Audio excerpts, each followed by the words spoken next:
Alam mo ba na may respiratory therapist sa isang provincial hospital na nakatuklas ng isang nakakatakot na sikreto?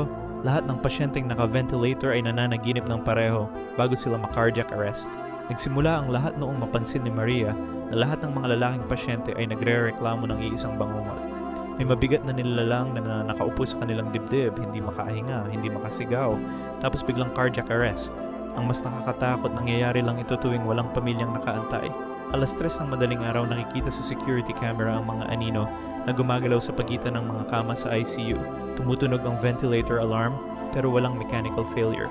Nang tignan ni Maria ang mga records, natuklasan niya na lahat ng namatay ay lalaki na kumain ng marami bago maopera. At lahat ay nangyari tuwing bagong buwan. Exactly tulad ng sinasabi ng lumang kwento tungkol sa bangungot. Sabi ng mga manghihilot sa lugar, noong ginawa ang ospital sa dating sementeryo ng mga Kastila, aksidenteng natawag ang demonyo. Ngayon ginagamit niya ang ventilator para kumain ng buhay ng mga tao. Hanggang ngayon patuloy pa rin ang mga pagkakamatay tuwing bagong buwan.